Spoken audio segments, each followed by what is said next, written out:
નજર કરીએ હેડલાઇન્સ પર। રાજ્યસભાના એમપીના સભ્ય એવા અભય ભારદ્વાજને ચાર્ટર પ્લેનમાં ચેન્નઈ લઈ જવાયા। નાના ભાઈ સહિત નીતિન ભારદ્વાજે કહ્યું કોરોના રિપોર્ટ નેગેટિવ આવ્યો। તહેવારની સિઝન પહેલા આરબીઆઈનો ઝટકો, નહીં મળે લોનના હપ્તા ભરવામાં રાહત, રેપો રેટ 4% યથાવત।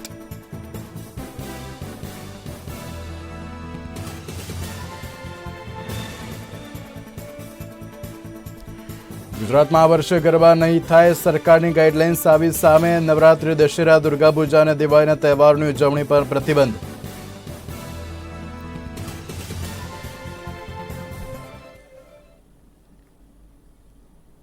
તો જોઈએ સમાચાર વિગતવાર। તો કોવિડ-19 લોકડાઉને ભારત સ્થિતિ દુનિયાની અર્થવ્યવસ્થાને હચમચાવી નાખી છે। ત્યારે ચાલુ નાણાકીય વર્ષના પહેલા ત્રિમાસિક પછી દેશમાં આર્થિક પ્રવૃત્તિઓમાં વધારો થઈ રહ્યો છે, જેના સકારાત્મક પરિણામ પણ સાથે જોવા મળી રહ્યા છે। ત્યારે આરબીઆઈના ગવર્નર શક્તિકાંત દાસે ધિરાણ નીતિની બેઠકમાં આશા વ્યક્ત કરી છે કે જાન્યુઆરી-માર્ચ 2021 એટલે કે ચાલુ નાણાકીય વર્ષના અંતિમ અને ચોથા ત્રિમાસિકમાં જીડીપીના ગ્રોથમાં સકારાત્મક જોવા મળ્યો છે। તેની સાથે આરબીઆઈના ગવર્નરે શક્યતા પણ વ્યક્ત કરી છે કે ચાલુ નાણાકીય વર્ષ 2020 અને 21માં જીડીપી ગ્રોથ 0 થી 9.5% નીચે રહી શકે છે। As a whole, therefore, real GDP is expected to decline by 9.5%, with risks tilted to the downside. If, however, the current momentum of upturn gains ground, a faster and stronger rebound is eminently feasible. Abstracting from the period April-May 2020, when imputations imposed a break in CPI inflation series, headline inflation has moved up from March 2020 levels and has persisted above the tolerance band of the target. Our assessment is that it will remain elevated in September print, but ease gradually towards the target over Q3 and Q4. Our analysis also suggests that supply disruptions and associated margins and markups are the major factors driving up inflation. As supply chains are restored, these wages should dissipate. Meanwhile, aggregate demand remains subdued and there is evidence of considerable resource slack.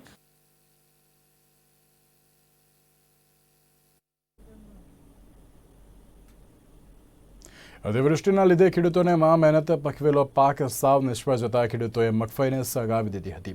અતિવૃષ્ટિના લીધે કાલાવાડ તાલુકાના બાલાભંડી ગામે શૈલેષભાઈ હરજીભાઈ નામના ખેડૂતે 10 વીઘાની મગફળીનું વાવેતર કર્યું હતું। ત્યારે વધુ પડતા વરસાદથી સંપૂર્ણ પાક નિષ્ફળ ગયો છે અને ખર્ચાના પણ પૈસા ઊભા થાય ન હતા। તેની સાથે ખેડૂતે પોતાના ખેતરમાં મગફળીનો પાક પણ સળગાવ્યો છે।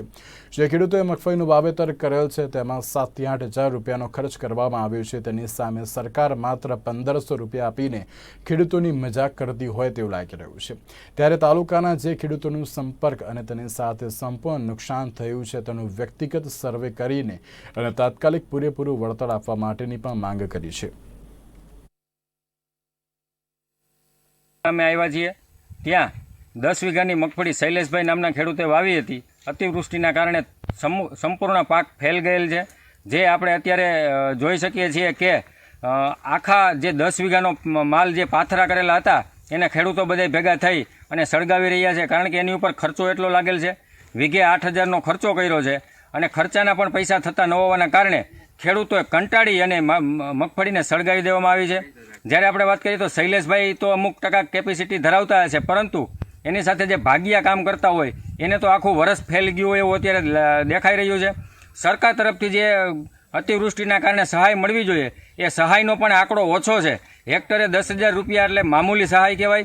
આ સહાયમાં ખેડૂતોને ખર્ચાના પણ પૈસા થઈ શકે તેમ નથી। તો સરકારે આની સામું જોઈ અને આવા જે ગામડા છે એનું પર્સનલમાં સર્વે કરાવી અને ખેડૂતોને લાભ આપવો જોઈએ। આ જે સહાય આપી ગવર્મેન્ટે, બરાબર, હેક્ટરે 10,000 રૂપિયા આપ્યા એટલે 6.5 વીઘાએ 10,000 રૂપિયા આપ્યા એટલે વીઘે 2,000 રૂપિયા પણ ના થયા, 1700 જેવા રૂપિયા થયા, બરાબર છે। 1700 રૂપિયા એટલે જે ખેડૂએ ખર્ચો કર્યો વીઘે 10,000નો ને એના 25% રૂપિયા ન થયા કહેવાય। તો ખેડૂને આવી મજાક ખેડૂતની કરવી ના જોઈએ સરકારને। સરકારે આ મજાક કરી છે ખેડૂતની, અને દેશ આખો ખેડૂત ઉપર નિર્ભર છે. કોઈ એમ કરતું હોય ઉદ્યોગપતિ, ઓલા ઉદ્યોગપતિ, વિદેશથી ઉદ્યોગપતિ ગવર્મેન્ટ લઈ આવતા હોય તો કેટલી કંપનીઓ ભારતમાં નખાણી, વિદેશવાળાએ ડેવલપ કરી, કેટલું રોકાણ કર્યું, આટલા હજાર કરોડનું, આટલા હજાર કરોડનું. કોઈ રોકાણ કોઈ કંપનીએ કર્યું નથી. આ બધા પબ્લિકને સમજાવવાની વાત છે અને ખેડૂત ઉપર ઉલટાનો માર નાખવાની વાત છે.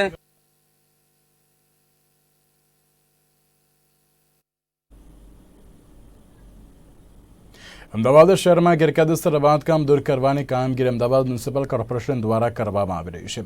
ત્યારે અમદાવાદ મ્યુનિસિપલ કોર્પોરેશનના ડિમોલિશનની કામગીરી ઉપર ફરી એક વખત સવાલ ઉઠ્યા છે. ત્યારે કુબેરીનગરના કુખ્યાત બાબાએ બનાવેલું ગેરકાયદેસર દુકાનોને તોડી પાડતા તેમણે કોર્પોરેશન પર વહીવટ કર્યા હોવાનો આક્ષેપ લગાવ્યો હતો.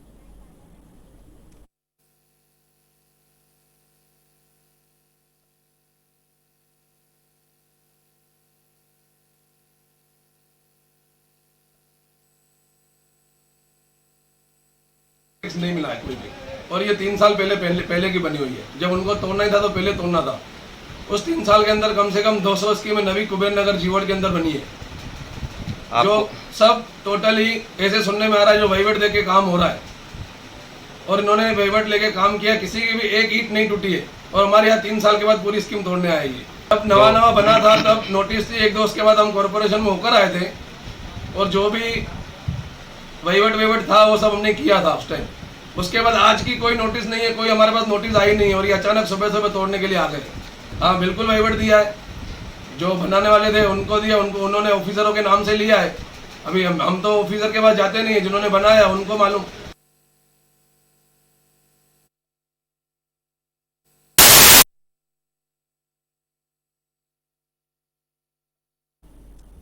તો ત્યારે મહત્વપૂર્ણ સમાચાર સામે આવ્યા છે કે હવામાન વિભાગ દ્વારા જે રીતે આગાહી જાહેર કરવામાં આવી છે અને તેમાં પણ 15 નવેમ્બર બાદ શિયાળાની શરૂઆત થશે. તેમાં પણ જ્યારે સૌરાષ્ટ્ર અને કચ્છની વાત કરીએ તો સૌરાષ્ટ્ર અને કચ્છમાં ચોમાસું વિદાય લેશે. તેની સાથે આગામી દિવસોમાં રાજ્યમાંથી જે ચોમાસું વિદાય લેશે અને સૌરાષ્ટ્ર અને કચ્છમાંથી ચોમાસાની વિદાય થઈ ગઈ છે. પરંતુ જ્યારે દક્ષિણ ગુજરાતની વાત કરીએ તો દક્ષિણ ગુજરાતમાં પણ હજુ છૂટાછવાયા ઝાપટા વરસી શકે તેવી પણ આગાહી હવામાન વિભાગ દ્વારા જે વ્યક્ત કરવામાં આવી છે.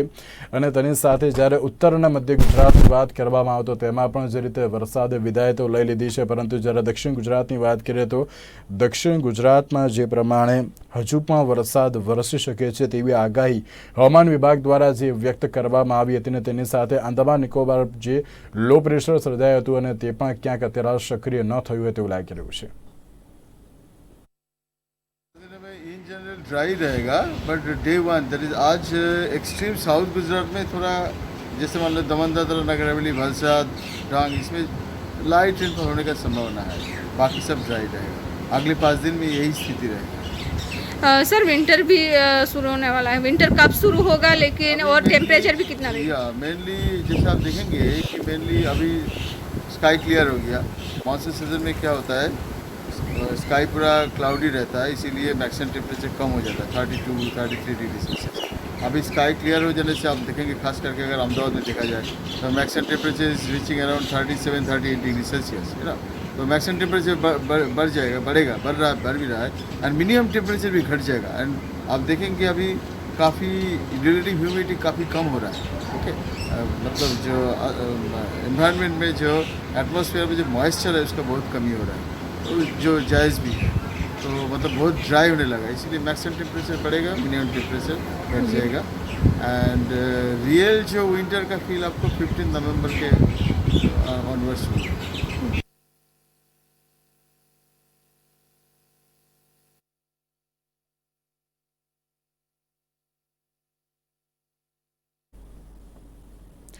કોરોનાને લઈને ખેડા જિલ્લા પોલીસ દ્વારા નડિયાદ શહેરના પશ્ચિમ વિસ્તારમાં નાગરિકોને માસ્ક વિતરણ કરવામાં આવ્યા હતા. ત્યારે પોલીસની ટીમનું શહેરમાં વધુને વધુ માસ્ક વિતરણ થાય તેવો પ્રયાસ હાથ ધરવામાં આવ્યો છે. ત્યારે માસ્કનો જથ્થો શહેરીજનોમાં વિતરણ કરવામાં આવ્યો હતો.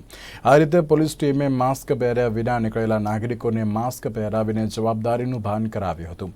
જિલ્લા પોલીસ અને ક્રાઇમ બ્રાન્ચના સંયુક્ત ઉપક્રમે માસ્ક એ જ વેક્સિન છે તેને ધ્યાનમાં રાખીને માસ્કનું વિતરણ કર્યું હતું.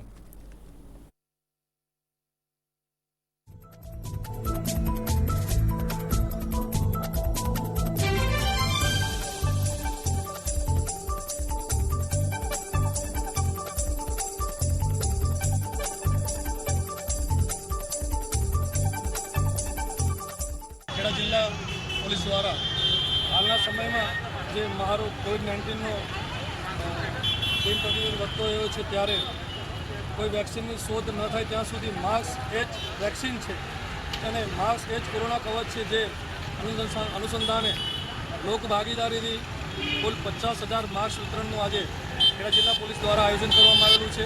જે અનુસંધાને નડિયાદમાં 3 જગ્યાએ આવા પોઈન્ટ બનાવીને અહીંયા કબ્રસ્તાન ચોકડી અને પશ્ચિમ પોલીસ વિસ્તારમાં નીલકંઠ મહાદેવ એમ 3 પોઈન્ટ બનાવીને આજે 50,000 માસ્ક વિતરણ કરવાનું આયોજન કરવામાં આવ્યું છે.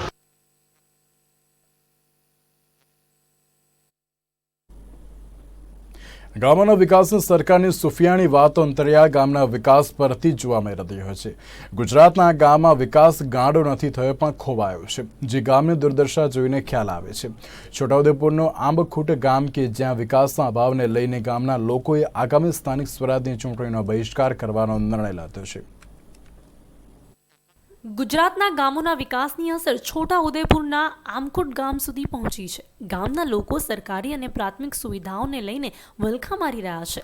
આ ગામ આજે પણ જંગલ રાજમાં જીવે છે. પાયાની એક પણ સુવિધા આ ગામને નથી મળી. સરકાર એક તરફ વિકાસની અને ગામડાઓને સદ્ધર કરવાની વાતો કરે છે તો બીજી તરફ આ ગામના નાના ભૂલકાઓ માટે આંગણવાડી પણ નથી. ગામમાં એક પણ શૌચાલય બનાવવામાં નથી આવ્યું, ત્યારે આ ગામનો રેકોર્ડ રેવન્યુ રેકર્ડમાં પણ નથી. આમ અનેક પ્રશ્નોથી ઘેરાયેલું આ ગામ ક્યાં સુધી વિકાસની રાહ જોતું રહેશે એ એક પ્રશ્ન છે. સુખી જળાશય યોજનાનું આંબાખૂટ ગામ જે વર્ષોથી સરકારના લાભોથી વંચિત છે. 1985-86ની અંદર જે તે સમયે સુખી ડેમ બંધાવવાથી સ્થાપિત કર્યા તે વખતે અમને એકદમ નજીવું વળતર આપવાથી અમને ઓછું વળતર મળવાથી અમે બીજી જગ્યાએ જમીન ખરીદી શક્યા નહીં, જેથી કરીને અમે અહીંયા ઉપરવાસની અંદર ખુલ્લી રહેતી જમીનની અંદર અમે રહીએ છીએ. અત્યારે આ જમીનની અંદર અમને ઘરવેરો નથી, પંચાયત નથી કે કોઈ સાતબાર નીકળતી નથી, કારણ કે ન જેવું 3500 રૂપિયા વળતર આપી દીધું હોવાથી અમે બીજી કઈ જગ્યાએ જમીન ખરીદી શકીએ અને અમે ત્યાં રહીએ. એટલે એના ઓછું મળવાથી અમે અહીંયા સ્થાપિત છીએ. તેમ છતાં મને નથી ઘરવેરો કે નહીં કોઈ સરદાર આવાસ કે શૌચાલય કોઈ લાભો મળતા નથી. અમારે અહીં બધી ચૂંટણીઓના મત હોય નખાય છે, પણ ગ્રામ પંચાયત એકલી નહીં, તો એના લીધે અમને વેરા પાવતી નહીં અને અમારા સરકારના લાભ નથી મળતા. અત્યારે મોદી સરકારના લાભ જેવા જોઈએ તો પેલા ખેડૂતોને પાક વીમા માટેના અને પાક નુકસાની એ બધું મળતું હોય છે, બાજુના ગામડાઓમાં મળે છે. એ જોઈને અમને દુઃખ થાય છે કે અમારે રેવન્યુ રેકોર્ડ પર ગામ નથી એટલે ને નહીં મળતું, તો અમને બહુ દુઃખ થાય છે. તો અમારે સરકારને એટલી જ માગણી કે અમારો ઘરવેરો અને અમને રહેઠાણના પુરાવા પૂરતા પ્રમાણમાં મળી જાય અને અમારી પંચાયત થઈ જાય, જેથી અમને શૌચાલય આવાસ આવા અનેક લાભો મળતા થાય, એ અમારી માંગ છે. ગામમાં વિકાસને નામે મીંડું છે. લોકો જંગલ રાજમાં જીવી રહ્યા છે, ત્યારે આજે પણ ગુજરાતના કહેવાતા વિકાસમાં ગામ ક્યાંય પછાત રહી ગયું છે. સરકારની કોઈ પણ યોજનાનો લાભ આ ગામને નથી મળતો. ત્યારે પ્રશ્ન થાય છે કે શું આ ગામ ગુજરાતના નકશામાં જોવા નથી મળતું કે અધિકારીઓ ગામ માટે આવો વ્યવહાર કરી રહ્યા છે? રફીક ડનીવાલા, નિર્માણ ન્યૂઝ, છોટાઉદેપુર.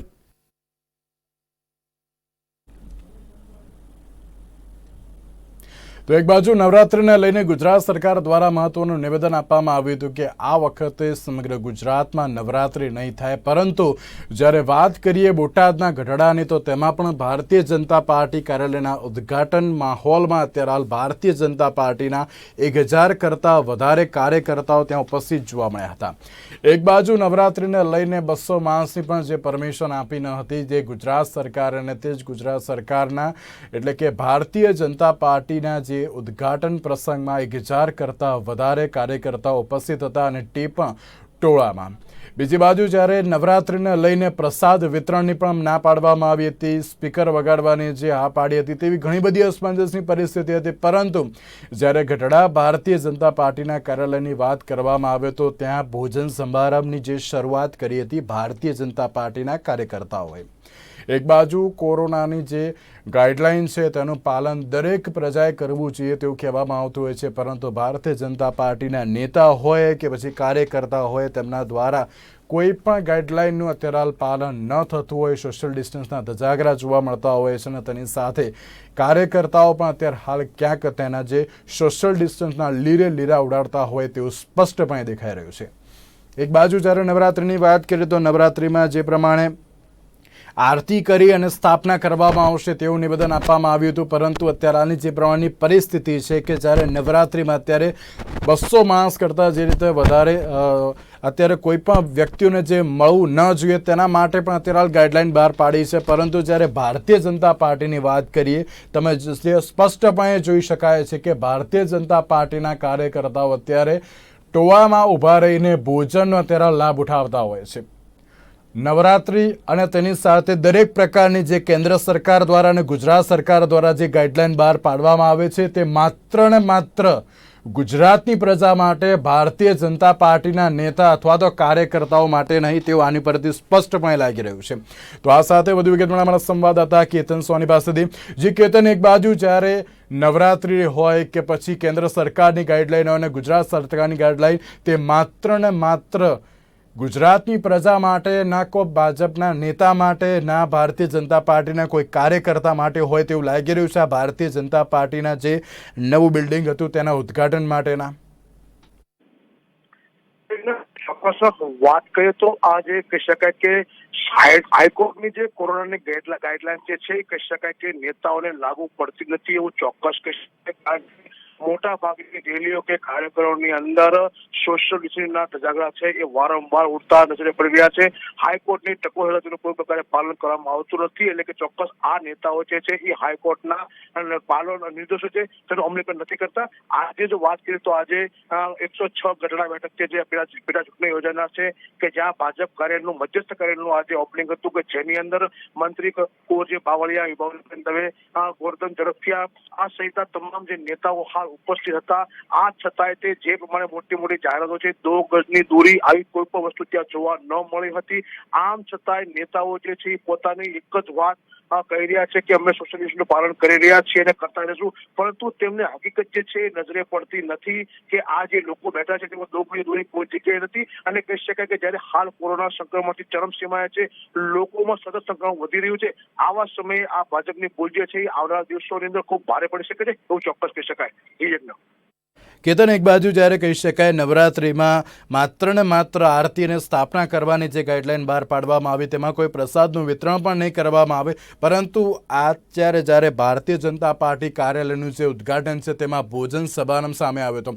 આની ઉપરથી એવું લાગી રહ્યું છે કે જ્યારે હાઈકોર્ટ દ્વારા જે ટકોર કરવામાં આવી હતી પરંતુ તે પણ ભારતીય જનતા પાર્ટીના કાર્યકર્તા અથવા તો નેતાઓને નડતી નથી. તેમ એ બહુ મોટી વસ્તુ છે કે સરકાર આજે ગાઈડલાઇન બહાર પાડી છે કે જેની અંદર કોઈ પણ પ્રસંગની અંદર મરણનો પ્રસંગ, લગ્ન પ્રસંગ હોય તો 100 લોકો જે છે એ જમણવારમાં હાજર રહેશે, ગરબા રમવાનું હશે તો 200 લોકો છે તે હાજર રહેશે. પરંતુ આવા કાર્યક્રમની અંદર જ્યારે 500,000 લોકો હાજર હોય છે, સોશિયલ ડિસ્ટન્સનું પાલન થતું નથી, લોકો જમવા માટે ભેગા થાય ત્યારે કોઈ પણ પ્રકારનું પાલન થતું નથી. એટલે સરકારની આ બેદારી નીતિ જે છે કે જેની અંદર પોતાના માટે નિયમો લાગુ પડતા જ નથી અને પ્રજા માટે નિયમો ઠોકી બેસાડે છે, એટલે ખૂબ જ ગંભીર બાબત છે. સરકારે આ બાબતનું ગંભીર રીતે ધ્યાન લેવું ચોક્કસ કહી શકાય. જી કેતન, સમગ્ર માહિતી આપવા માટે આપનો આભાર. તો એક બાજુ જ્યારે નવરાત્રિની વાત કરીએ, નવરાત્રિમાં આરતીની પરમિશન, સ્થાપના કરવાની પરમિશન આપવામાં આવે છે, પરંતુ તેમાં કોઈ પ્રસાદનું વિતરણ નહીં કરવામાં આવે અને 200 કરતાં વધારે જે માણસો એકત્ર નહીં કરવાની તેવી પણ ગાઈડલાઇન બહાર પાડવામાં આવી છે સરકાર દ્વારા. કેન્દ્ર સરકારમાં પણ ભારતીય જનતા પાર્ટી અને ગુજરાત સરકારમાં પણ ભારતીય જનતા પાર્ટી છે. ભારતીય જનતા પાર્ટી ગાઈડલાઇન્સ બહાર પાડે છે તે માત્ર ને માત્ર સામાન્ય પ્રજા માટે જ લાગુ પડે છે, ભારતીય જનતા પાર્ટીના કાર્યકર્તાને લાગુ નથી પડતી અને ભારતીય જનતા પાર્ટીના નેતાને પણ લાગુ નથી પડતી તેવું સ્પષ્ટપણે આની પરથી લાગી રહ્યું છે. ગઢડા વિધાનસભા 106 એનું આજે વિધિવત રીતે ઉદ્ઘાટન અમે કર્યું છે અને અમારી પાર્ટીમાં એક શિરસ્તો રહ્યો છે કે ઉમેદવાર જ્યારે ડિક્લેર થાય ત્યારે, પરંતુ અમારા કાર્યકર્તા ભારતીય જનતા પાર્ટીની ટીમ એ હંમેશા ઉમેદવાર જાહેર થયા પહેલાં પણ અમારા કાર્યાલયો અમે શરૂ કરીને અમારી ચૂંટણી વ્યવસ્થાને આખરી ઓપ આજે અમે આપી દીધું છે. ભરતભાઈ, જે પ્રમાણે રાજ્ય સરકાર અને કેન્દ્ર સરકાર દ્વારા ગાઈડલાઈન આપવામાં આવી છે કે કોરોના મહામારી ચાલી રહી છે, ગાઈડલાઈન પ્રમાણે કે સોશિયલ ડિસ્ટન્સનો ભંગ ના કરવો, અહીં આપ શું કહેશો? સોશિયલ ડિસ્ટન્સ એ બાબતમાં અમે આજે પણ અમારી બેઠકમાં પણ ખુરશીઓનું ડિસ્ટન્સ રખાયું છે. કેટલાક નહોતા સમાતા તો પાછળ મૂક્યા છે અને આજે અમારી બેઠકોની સૂચના પણ અમે આપીએ છીએ. માત્ર કાર્યકર્તાઓને નહીં, જનતાને પણ અમારી પાર્ટી તરફથી ને સરકાર તરફથી સ્પષ્ટ સૂચના છે કે માસ્ક પહેર્યા વગર કોઈ પણ મિટિંગમાં આવે નહીં. ના, અહીંયા કશું જ નથી. જો અમે ડિસ્ટન્સ રાખીને જ ખુરશીઓ રાખી છે અને નહોતી સમાતી એટલે અમે નીચે મેદાનમાં, ખુલ્લા મેદાનમાં રાખી છે. એટલે અમે પાડવાનો પૂરો પ્રયાસ કર્યો છે. બરાબર, ધન્યવાદ.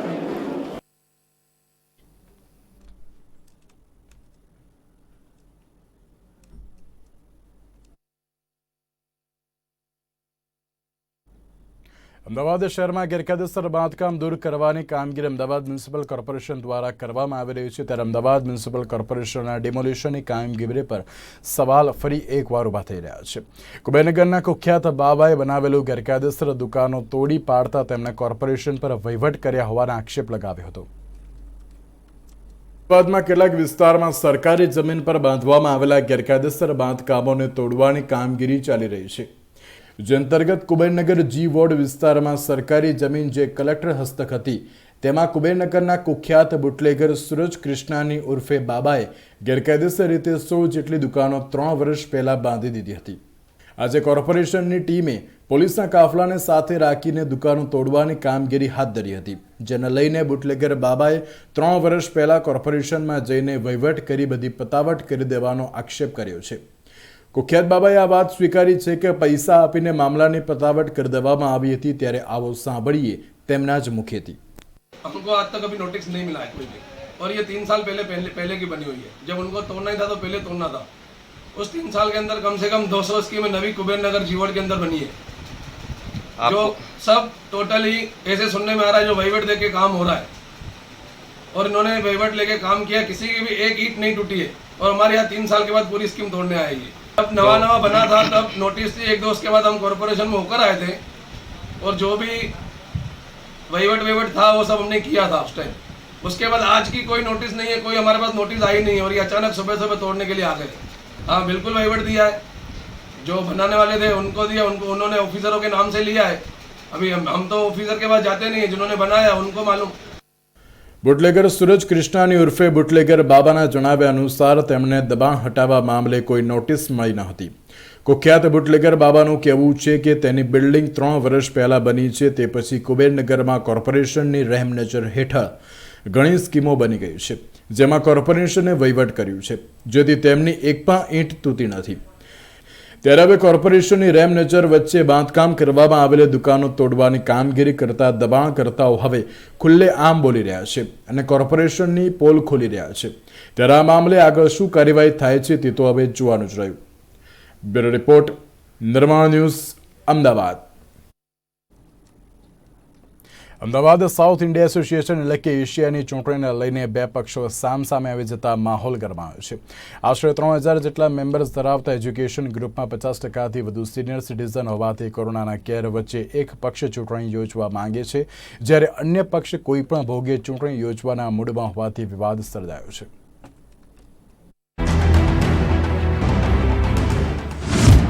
એશિયાની ચૂંટણીને લઈને વિવાદ. બે પક્ષો થયા સામસામે. કોરોના કાળમાં ચૂંટણી યોજવી કેટલી યોગ્ય? કોરોનાનું સંક્રમણ વચ્ચે તો જવાબદાર કોણ? સિનિયર સિટીઝનને કંઈ થશે તો જવાબદાર કોણ? અમદાવાદ સાઉથ ઇન્ડિયા એસોસિએશન એટલે કે એશિયા ગ્રુપ શહેરમાં અનેક સ્કૂલોને કોલેજો ધરાવે છે અને દર વર્ષે એન્યુઅલ જનરલ બોડી મીટિંગમાં ઇલેક્શન પણ યોજવામાં આવે છે. આ વર્ષે પણ 11 ઓક્ટોબરના રોજ 10 જગ્યાઓ માટે 20 ઉમેદવારો વચ્ચે ચૂંટણી યોજાનાર છે. ત્યારે કોરોના કાળમાં સંક્રમણ ફેલાવાનો ભય હોવાથી એક ગ્રુપ આ ચૂંટણી લંબાવવામાં આવે તેવી માંગ કરી રહ્યું છે. ये 11 तारीख को अहमदाबाद साउथ इंडियन एसोसिएशन का इलेक्शन होने वाला है. इसमें 50% लोग सीनियर सिटीजन हैं मैं एक उम्मीदवार हूँ। मेरा बोलना ये है, ये पैंडमिक सिचुएशन में ये इलेक्शन नहीं होना चाहिए। सभी लोगों का ये है, आग्रह ये है, ये इलेक्शन अच्छा एक सिचुएशन में होना चाहिए, सभी को पार्टिसिपेट कर सकता है। अभी जो इलेक्शन करेगा, senior citizens above 65 are not allowed to come out of the house unless until इतना इमरजेंसी नहीं हो। तो सभी का आग्रह ये है, ये इलेक्शन अभी नहीं होना चाहिए, जो अच्छा सिचुएशन होने का बाद में करना चाहिए। ये दूसरा ये है, ये ऐसा इमरजेंसी में इलेक्शन करने का कोई जरूरत नहीं है, मैनेजमेंट चलता है, 2-3 महीना आगे जाने से कोई प्रॉब्लम नहीं होता है। કોરોનાના સંક્રમણ વચ્ચે 3000 સભ્યો એક જગ્યા પર એકઠા થઈ વોટ કરે તે હિતાવહ નહીં હોવા છતાં એશિયા ગ્રુપ દ્વારા ઇલેક્શન યોજવાની તૈયારીઓ કરવામાં આવી ચૂકી છે। ત્યારે મહત્વની વાત એ છે કે આ સભ્યોમાં 50%થી વધુ સિનિયર સિટીઝન છે અને અમદાવાદના અલગ અલગ વિસ્તારોમાં રહે છે। આવા સંજોગોમાં તમામ એકઠા થાય તો કોરોના સંક્રમણની શક્યતા વધી જાય છે અને સરકારની ગાઈડલાઈનનું પાલન પણ થતું નથી। फेवर नहीं है इलेक्शन का, अभी पोस्टपोन करना चाहिए। क्या नुकसान क्या हो सकता है? मतलब कोविड का वो चल रहा है, ऐसे भी फैल रहा है सब जगह कोविड। गवर्नमेंट तो बाहर निकलता नहीं, कितना केस है वहाँ केस चल रहा है। इलेक्शन होना चाहिए, लेकिन ये अभी ये जो सिचुएशन है कोविड का, उसमें काफ़ी यंगस्टर्स भी आएंगे, एल्डरली भी है मेंबर, तो सारे सब काफ़ी लोग बेगी होंगे और ज़रूरी नहीं है वहाँ सब फॉलो होके होगा। तो ये अभी एक आधी 2 महीने की बात करेगा तो चल जाएगा, हार्ड एंड फास्ट नहीं। नुकसान तो ये जो इंडिविजुअल है उसको ही सफ़र होने का, जो भी होगा ना, इलेक्शन जो कंडक्ट करते हैं उनको नुकसान है, जो इंडिविजुअल है उसको ही होगा ना, जो भी जाएगा उधर बेगी होगा। नहीं होना चाहिए, अभी पोस्टपोन करना चाहिए।